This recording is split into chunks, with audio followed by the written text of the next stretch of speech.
Welcome to the Eagle's Nest Youth Export Incubator Season 3. In the first phase of the program, dozens of young entrepreneurs from across Zimbabwe brought their businesses to the nest. 20 of these entrepreneurs advanced to the next phase, the Incubator, where they received specialized training in export-related matters. Now, these 20 have returned to the nest for another round of assessment. During this phase, the judges will review the progress each entrepreneur has made since their last visit to the nest. The selected businesses will proceed to the final round, where the 8 finalists will be chosen and rewarded with an export development package.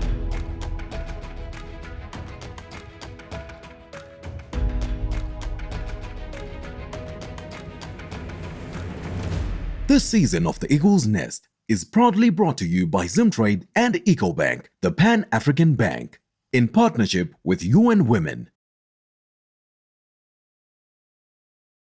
First is Celia. We caught up with Cha at their workshop located in Masasa, Harare.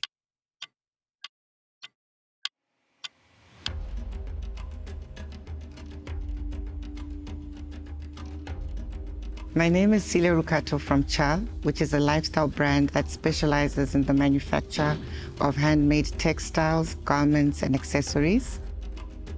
I've been running it full-time since 2016. It has been an interesting journey with the company. We started off making our garments and our fabrics from home, but with time we've managed to work towards building our own workspace where now we can mass produce our products. I would say within the program I've gotten far more than what I had expected. Learned more about the Standards Association of Zimbabwe. We've been running tests to see what the outside world is interested in terms of what we produce and what we make. So we do have some of our fabric samples that are being prepared to be sent to the labs at the Standards Association, where they'll be able to check and test to ensure that there aren't any chemicals or any dyes that we're using that might cause issues in terms of certain regions when we're trying to export. Cha is definitely export ready. We've actually tested the markets and seen what people enjoy. They like our products. So far within the continent, we've had reach in South Africa, Kenya, Botswana, and Nigeria. And outside of Africa, we've had reach in Japan, China, the Netherlands, the UK, and the United States.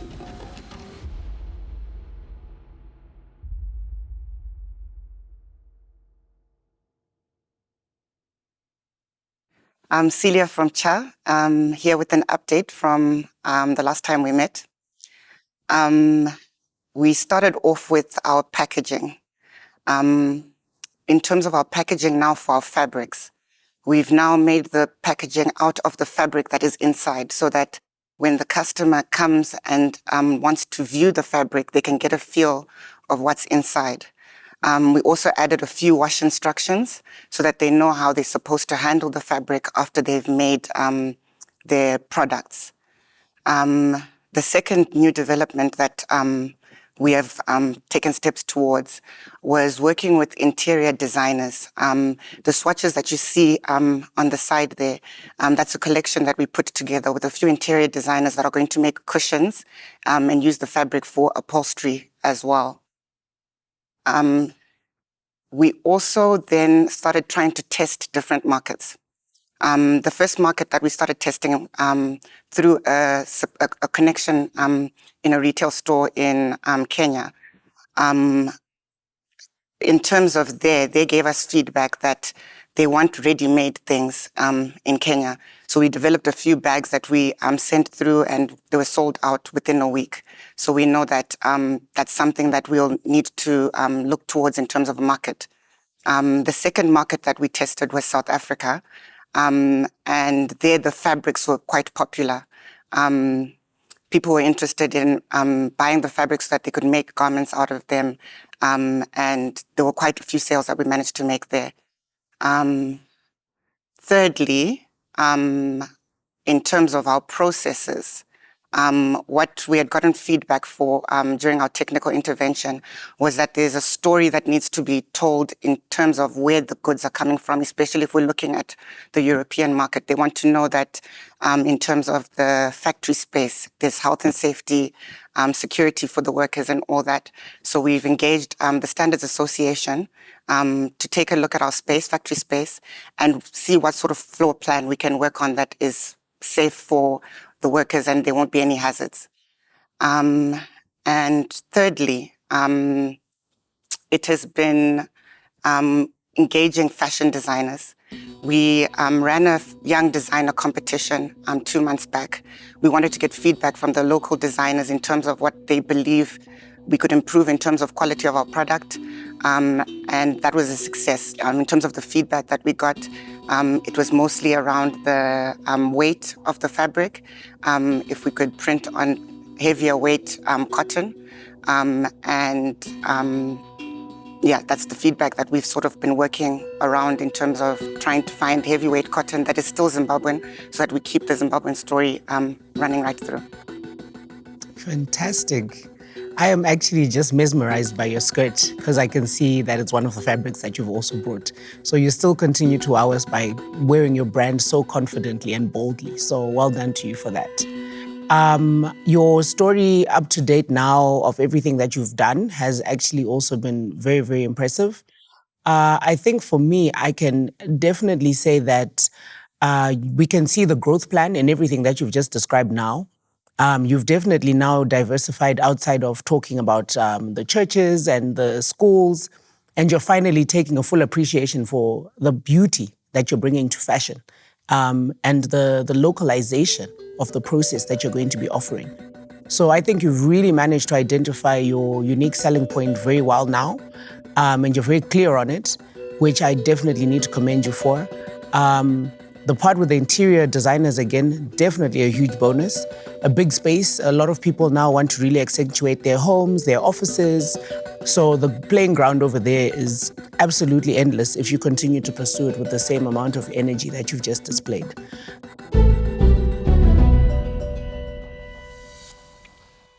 Yeah, I think, thank you for not wasting our time. Clear and concise. Clear and concise. Clear and concise. All the issues I think that we had from our previous engagement, I feel they're being resolved. And one thing that I really like, which I think will take you very far, always keep your ear on the ground, you know, to hear the input that the market is giving you.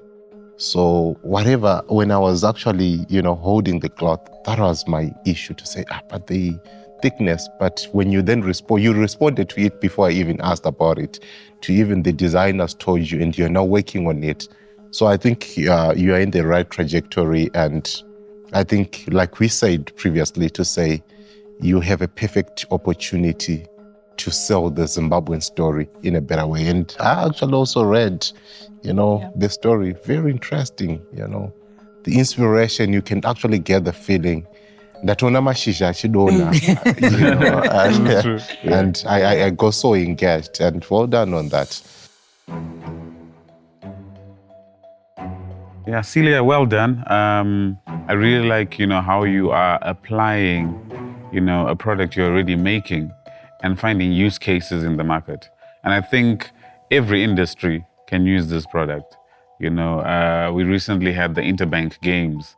You know, every bank had fabric, had some sort of t-shirt, had flags, had, you know, there's so many different applications. And I think that the market is vast. There's still a lot of work to be done in getting your name out there. But I'm happy to see, you know, your improvement in packaging, storytelling. You know, storytelling is very good because it shows the intentionality. You know, anyone can design a repeat pattern, but why did you do it? And what does it mean? And, you know, the significance of that, you know, is what attaches someone to the fabric, and they further tell that story. So, well done. I'm happy to say that this is the type of stuff that can be exported. You know, we've seen a lot of products on this program that still have a lot of work to be done. but I feel like your product is there. It's something that, we can proudly say, this is Zimbabwean. And I'd like to commend you on your efforts. Well done. Thank you. Right, Celia, how are you? I'm well, thanks. How are you? Are you nervous today? I'm nervous, yeah, but keeping it together. Okay. So I think you'll see on the program when this video does come out, you're a good storyteller. But in order for you to become the best, you need to be a great storyteller. So whilst I was listening to you, there were a lot of You need to be able to convince me that you've got an amazing product.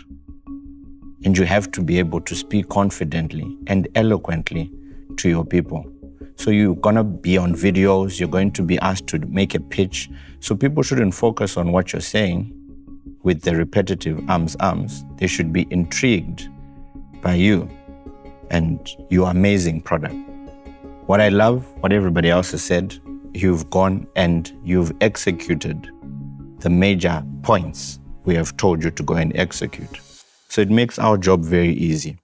But I want you to focus on you and how you sell, your confidence. When you're selling, you look very nervous, hands, work on you. Because remember, when people see you, you're the first brand that people see. Yeah. So when you're going to banks, all these, you're the one people are going to listen to when you're selling and telling the benefits of this, that, and the other. So really go back. Trust you me, you'll laugh at it as you work on, beginning to, let me cut the arms. Yes. Let me be more confident. Let me improve my posture, because you're selling to us. Yeah. So you have to be confident because you're what we see. So for me, it's a yes. I'm really happy with the improvements you've made, and definitely you're ready for export. But more so, utilize the local market first. Yeah. We want to see different organizations. He was telling you last time, there's banks, there's big institutions which are big on events, and they want their uniforms, their clothing, all of that stuff. So for me, it's a big yes, and we wish you the best. Thank you. And keep on executing the major points we're telling you. Thank you. And you'll become that. Yeah, Celia, what George had said is very important. There are people that I have half the product that you have, less than half, but they're confident and they're selling every day. You have a great product. Couple that with, your pitching and your selling, and it's magic. Well done. Thank you. It's a yes from me, and I wish you all the best. Thank you so much.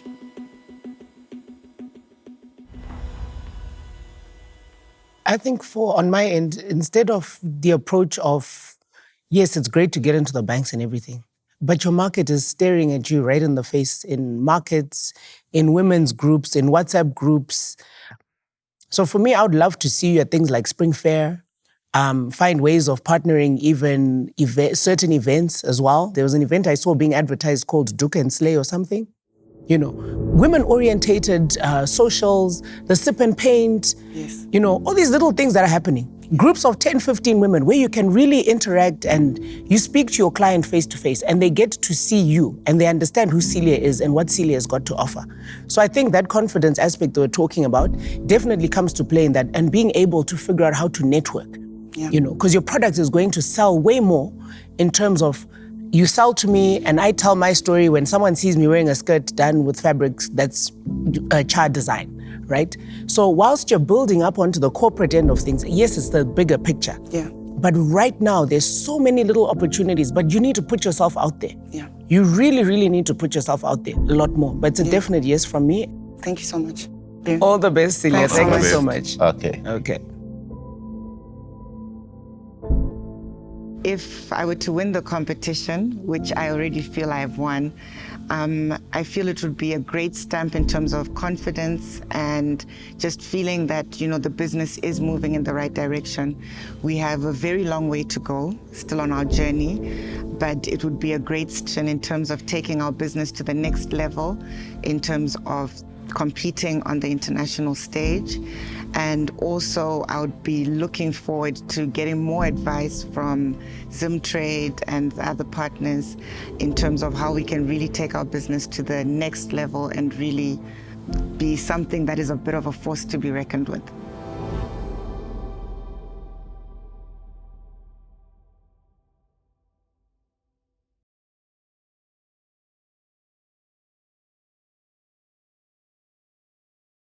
Next, we catch up with Ngonizashe of Tandis Village.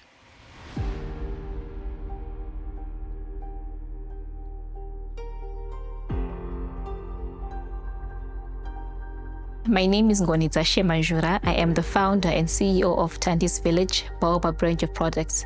Our main focus is Baobab, which is also known as Muyu in Shona. So we have a range of products that we manufacture and supply. I noticed that there's a huge demand for organic, healthy foods like the baobab fruit, which can benefit so many people all around the world. Tandis Village aim is to penetrate this market on a very huge scale. We do have competitors who are already in the market, and we have seen a huge opportunity for us to penetrate this market as well. I was a participant of the season 2 Eagle's Nest, and I had so many takeaways that I got from the judges. It helped me a lot to be where I am today. I took all the things that they told me to improve, and I did it this year. I made so many improvements. I listened to all the things that they wanted me to change on my product, on my development, on my capacity, for example.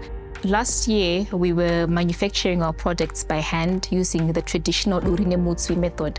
And the best way to increase our capacity is to get machinery. So now we do have machinery, and which has increased our capacity in a very huge way. We have also managed to penetrate a huge market here in Zimbabwe. For example, we are in Spa, we are in Canlink pharmacies, we are in Med Orange pharmacies, we are in Total. And not only did we end there, we have continued business with Zambia since last year to this year. And we have recently sent our first consignment with Botswana. As Tandis Village, we have continued to empower communities. We source our raw material in a village in Bechnaf, and this year alone we have sourced more than 9 tons of baobab. And this way we have managed to empower a lot of women in this community by training them how to source sustainably, how to source safely and in a healthy way. And through this, these women are able to take their children to school. These women are able to provide food for their family. There is a lot that it takes to run a business. I went through so many challenges. At some point, I felt that I wanted to give up. Fortunately, I'm not the type to give up. So here I am once again in season 3, trying to do it again.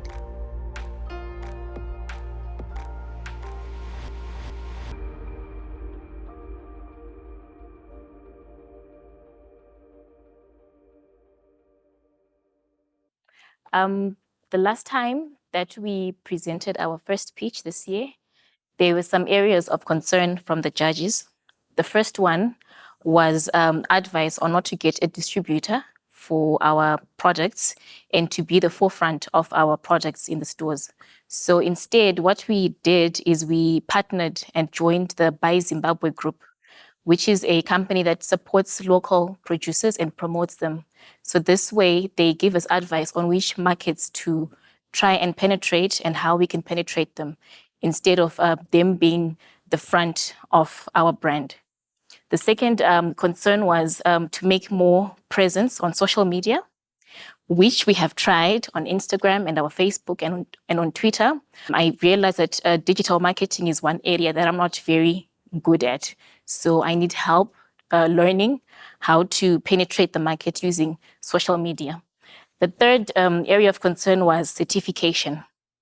Since our last time here, we have been HACCP certified, we have gotten a health license, and we have also been trained on how to handle food and also safety in our factory. Also, since our last presentation here, our machinery got into Zimbabwe. So it took some time for us to commission these machineries, which is something that I did not know would take so much time. And also we have changed our packaging, as you can see, to more eco-friendly packaging, which is also cheap for us and also more presentable for us to differentiate ourselves from the other people in the markets.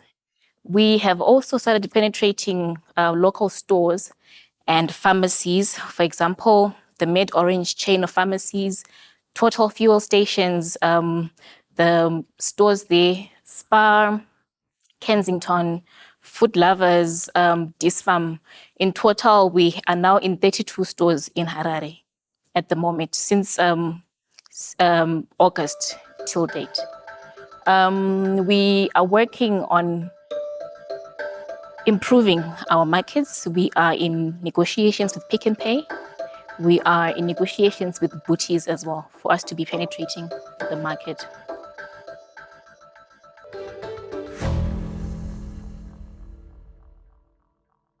Okay. No, thank you for coming back. I think it takes a lot of bravery to continue knocking. And I think I can see from, there's huge improvement in terms of even the packaging. Now it's serving its purpose. It's communicating more. It's more. There's now less glass on it, and it's more visible. And well done on that. Your current capacity, what are you able to do now? So with powder, we can produce 100 kgs. In a day? In 2 hours. In 2 hours, yes. Okay. With oil, we can produce 100 liters in a day. In a day, yes. Okay. So in terms of the supply of raw material, are we getting enough or there is a gap? Yes, we are getting enough. So Okay. we took a lot of time just to source raw materials. Oh, okay. And that's when we also took initiative to train people Okay. to also source for us. Okay, so product. because of the new equipment that have come through, what is now the new price point? So the baobab powder is now going for $3. Previously it was? It was $5. $5. Yes. Okay. The oil used to go for $5. It's now Okay. going for $4. For $4. So we also tried to set ourselves in the market, comparing ourselves to our competitors, comparing the lowest price for one of our competitors and then the highest price for one of our competitors. So you're in between? Yes, we are in between. Ngoni, thank you very much for your presentation. I think you detailed pretty much everything that we discussed last time. I see you've gone for social media training. My question to you, do you believe that's the best use of your time? I understand how the world is moving to social media now. So it's something that I'm personally not very good at, but I think I can do it. I could hire someone also, but it's something that I need to learn if I'm trying to run a business, if I'm also trying to sell, in my opinion. Yeah, I feel like social media is one of those things, like marketing. Everyone believes they can be a marketer. And it's dangerous because you spend so much time learning a whole new thing, instead of outsourcing to people who are really good at that, and you contribute to it. Okay. You see, because when it comes to consistency, if you don't post today, which you probably didn't, right?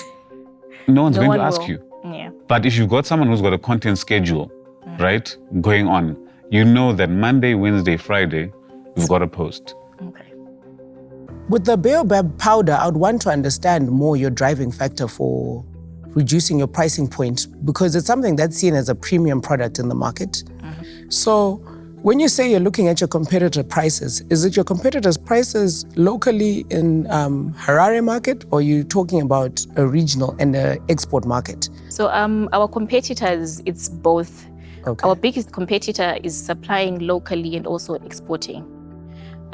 So their prices are way high up, right? But also we wanted to be able to penetrate the market. If you have these two brands on the shelf, you have the one that you're used to seeing that's going, for example, $7. And then there's a new one.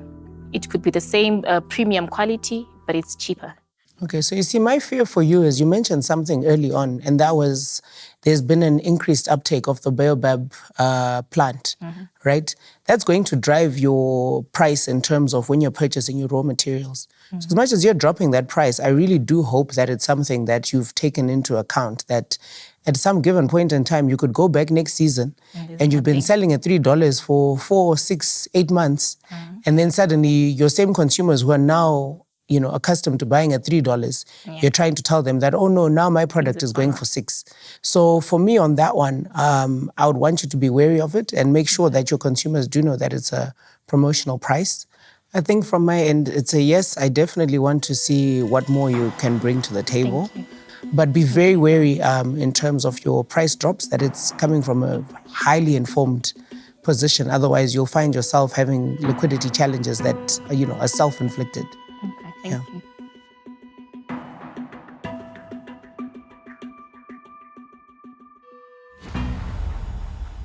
You said that you make 100 liters of the oils, Yes. right, per day. Yes. That's a lot of oil, Yes. right? And that makes about 2,000 of these. Yep.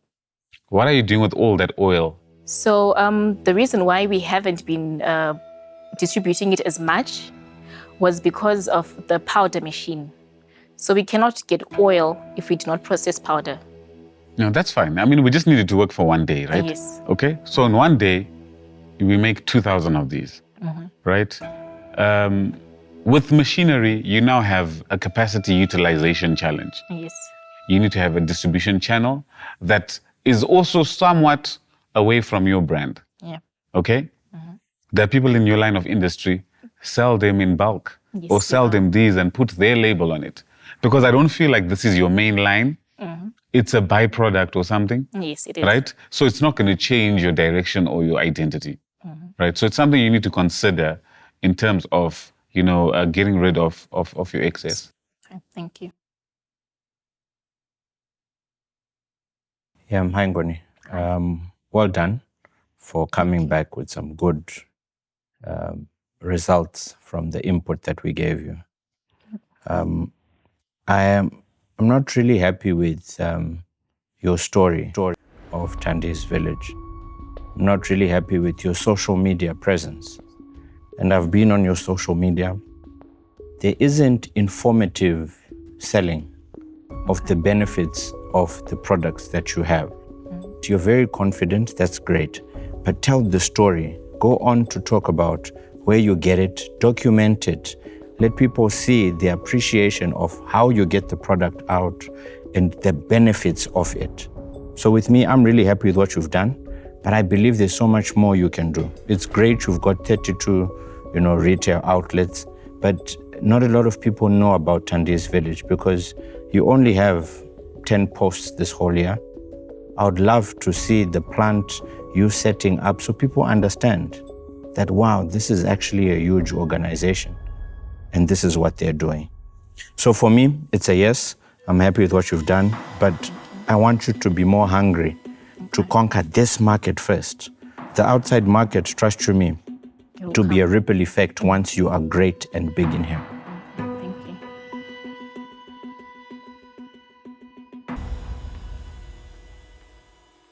I think the work has been done. Now it's an issue of then reaching out to the market, I also think there's a need for you to also get a bit of assistance, or maybe I'll say look for friends who are probably food scientists or nutritionists, dietitians, who can also then help you to do what we call meal cards, right? Post them on your social media pages. How do you use the product? This is like a benefit-oriented product, right? You have to communicate the benefit to the people. Why should people use it? You understand? And why should people opt for that? It's not like your baba, because kana angorima uyu, people can just go kumbari. And then everything goes well. But now you're saying, I've brought this to your convenience, right? And I also fear, like what George just mentioned, to say, as you're going commercial, never lose the story. Because when you came initially, it was, this is a village girl. There was that theme, Tandi, my mother, and this, But with commercialization, you can lose that of overnight. So you need to keep that and perfect it, like what Wiz has said, refine it, so that it's the story that people are concerned about. For me, I think you have done the work on the product side, and you now need more ownership on the marketing side. There is no better ambassador for your brand than yourself. Don't quickly overgrow the brand. Okay. Take ownership of it. And the reason why Strive is a billionaire is because he took ownership.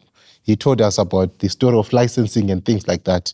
And at a certain level, he then created his own brand, and Econet became. That's why you see Econet performed better than maybe other, because there was a persona, part of the brand, you understand? So never lose that.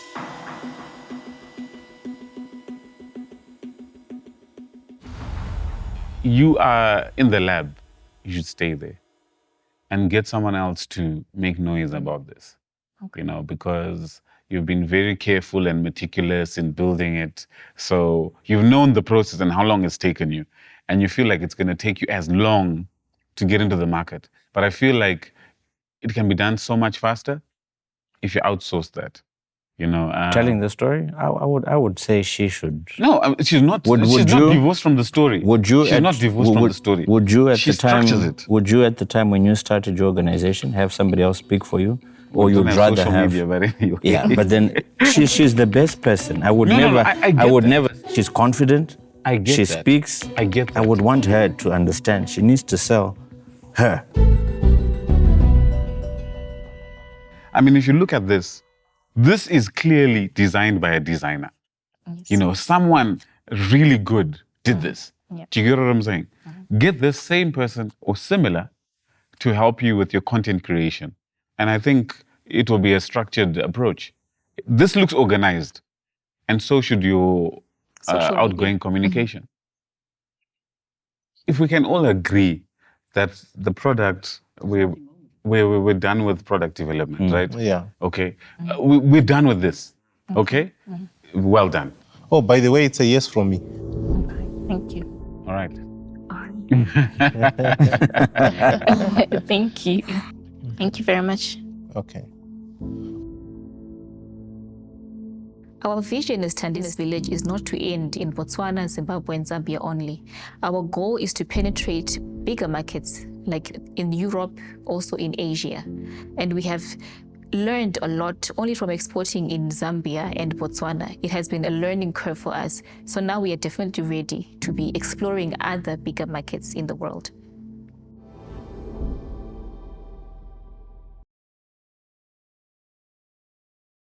Next is Rungano from Paper Pieces.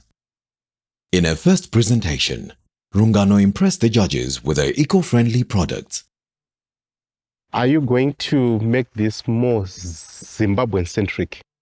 That's a brilliant idea from him, because every country has colors. Yes. And instead of just having these colors, Jamaica has a color, America has a color, Zimbabwe has a color. We caught up with Paper Pieces at their workshop in Harare. My name is Rungano Nyamaedenga, and I'm the creative director behind Paper Pieces, which is a sustainable jewelry brand where we upcycle paper by hand to create beads which are used to design earrings and necklaces. I learned the skill of hand making beads in 2016 from my aunt, and then I started making Paper Pieces in 2018. At the time, I was in university and I needed a creative outlet, mainly for my mental health, and school just wasn't enough for me. So that's how I began the process of making beads and just seeing what interest people would have in jewelry that's made out of paper. Our team is made up of 3 women, and in a month we make about 240 pieces, which equates to 120 pairs of earrings. We collect our paper from local hairdressers who we help with creative ways of managing waste. And then we bring that paper here to our workshop where we start the handcrafting process. So at the moment, we sell in 2 showrooms. One is House of Stone, which is in Harare, and Natai Natai, which is also in Harare. And then sometimes we exhibit locally at the African Artisan Exhibition, which happens in May and in November. So it happens twice a year. And then at the same time, people can also order online on our Instagram or WhatsApp platforms if they choose to buy something that's not in store.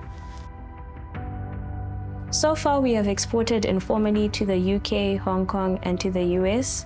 And through the training we are receiving through Eagle's Nest, we are now gaining knowledge and capacity on how to formalize the export process. And we believe there's a growing demand for sustainable jewelry like what we are making at Paper Pieces. People are beginning to appreciate products that are eco-friendly, handmade, where they also understand the production process behind each piece. My experience with Eagle's Nest has been fruitful. I've learned a lot along the way, from how to manage a business, what I need to understand about the finances, production, competitive intelligence, which are things which I didn't ordinarily know.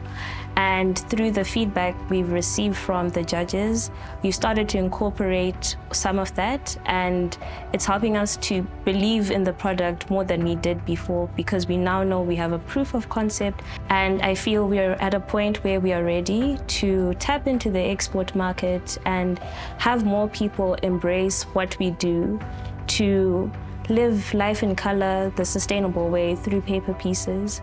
And I'm excited for what lies ahead and prepared to get all the help that we can to succeed.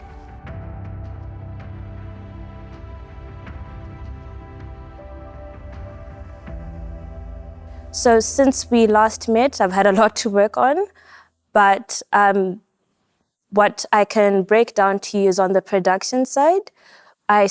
Before I had one person who I trained was working part-time, and now I have trained another person, so I have 2 people who are helping me. I received feedback on incorporating sterling silver, and so that's some of what you will notice from the pieces that I have. We have sterling silver hooks. So as Leslie's opening his box, he asked me to make something for the country. And so the earrings and the necklace that you see there are representing the Zimbabwe flag. And with what I've given the other judges, according to the color palette I have selected, we have a peach, yellow, a green, and a purple. So I'm playing around with the different shades so that we can focus on those specific colors for a particular season.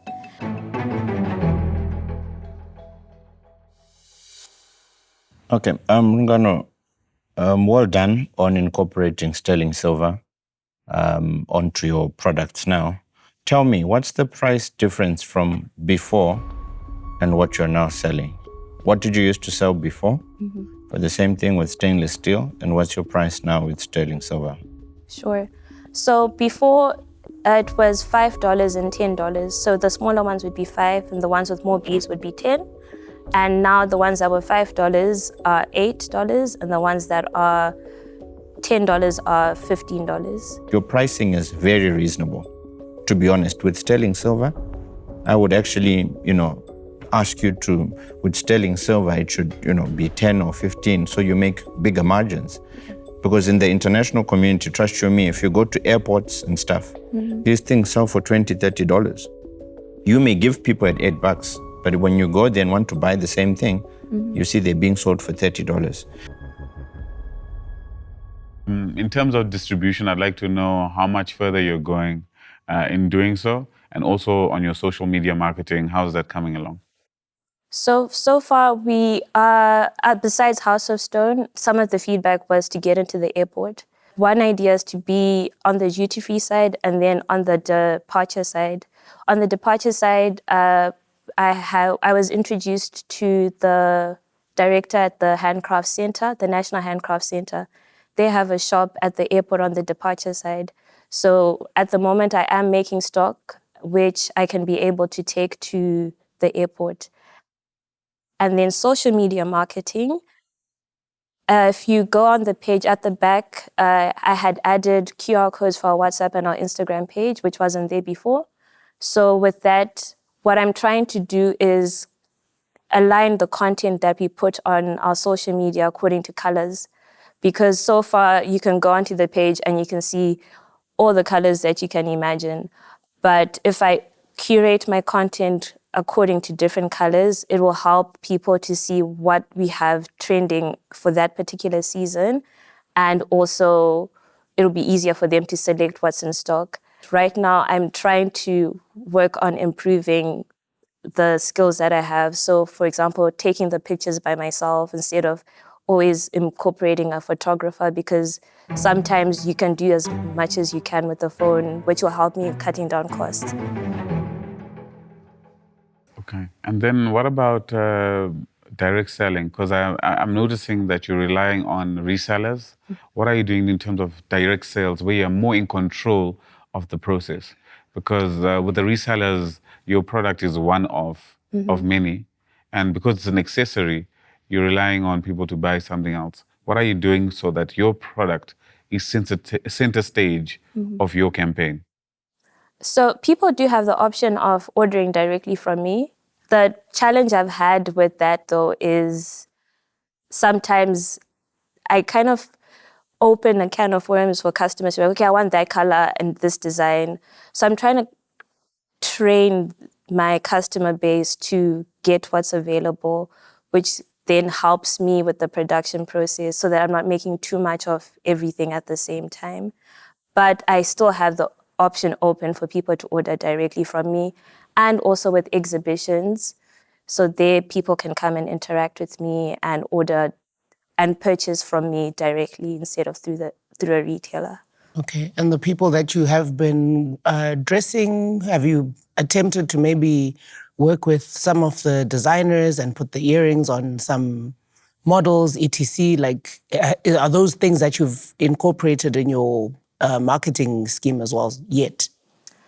I have tried once. So recently there's a brand called Zuva. They make clothes, and they had made an order for a particular fashion show that they were doing. So I helped with designing their neck pieces.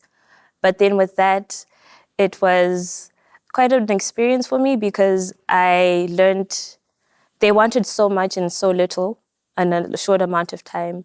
So, which is why I hadn't added necklaces to the other 3 boxes, because now I'm trying to figure out, okay, what design makes sense for me, for customers to buy directly from Paper Pieces in comparison to a fashion designer designing their own design for necklaces, and then I do that.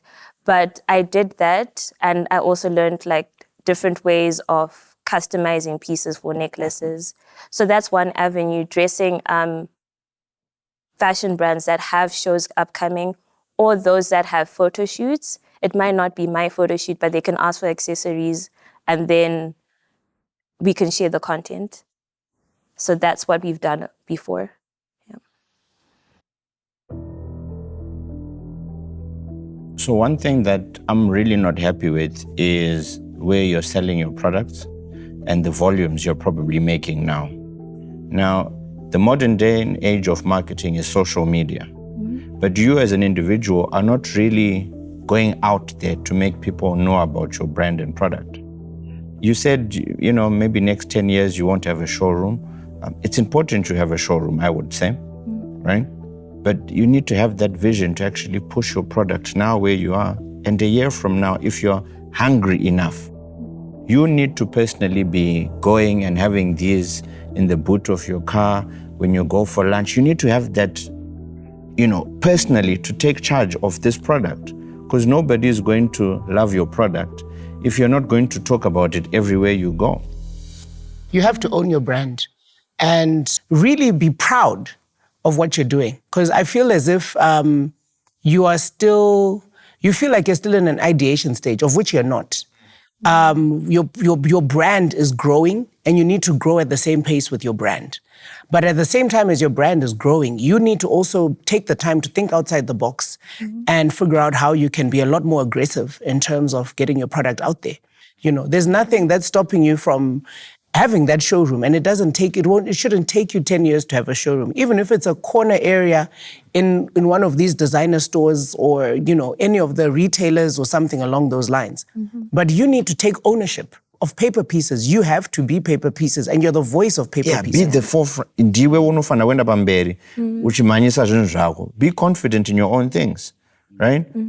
You have to be very aggressive. So without that, you're not going to get where you're supposed to get. Be very aggressive. It's very affordable to majority people. The more people wearing it, they're going to ask. So for me, it's a yes. Increase that hunger. Okay.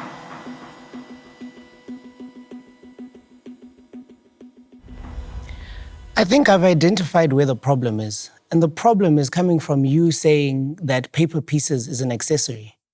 Yes, as much as it's an accessory to your outfit, Paper Pieces is a brand. And that's where you need to really be able to differentiate. You are not there to just complement an outfit. You're there as a brand that can be identified from a mile away. I saw the last contestant and I could pick out your earrings. If someone else I see wearing those earrings now, I know that that's Paper Pieces. So it's not an accessory, it's a brand. What Nombila is saying is very important, I know people, me being one of them, I build an outfit from the shoes. They make the outfit. Right? You want people to make outfits from your earrings. They think about the outfit they're going to wear with the earrings, right? So instead of it being an accessory, it's the center stage of the outfit. So you're the one who's going to change that mindset by drawing people towards, that ideology. Paper Pieces is a brand. So I'll give you a yes, and my yes is on a condition that you need to have that shift in your mindset. And when you have that shift in your mindset, it means that everything you're going to try and accomplish is going to be so much easier because you're not going in from a point of, I can make your outfit look, I can match your fabric, No, you're going in and saying my brand can complement what your brand is doing. So you're speaking to anyone who you're trying to sell your product to as a partner. You're not coming in as someone who's just offering an accessory. So it's a yes from me.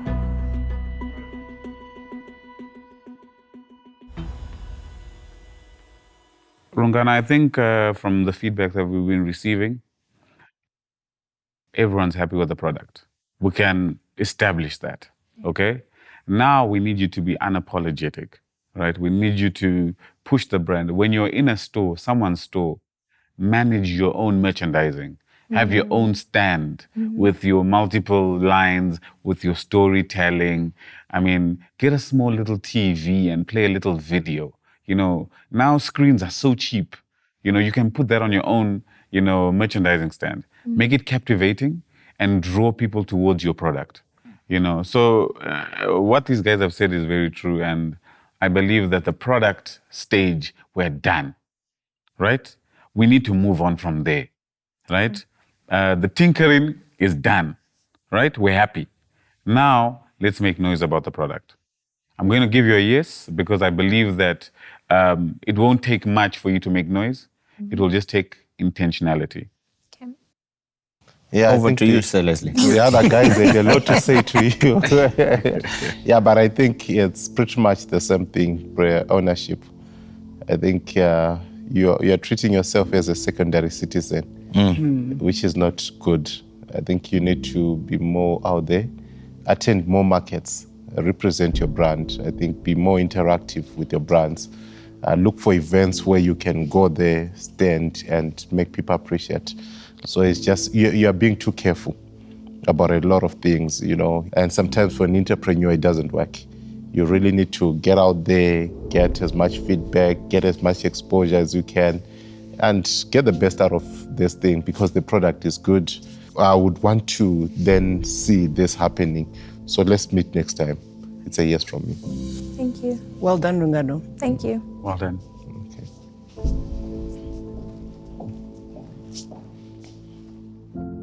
Tonight, all three businesses, Cha, Tandis Village and Paper Pieces, have made it to the final round.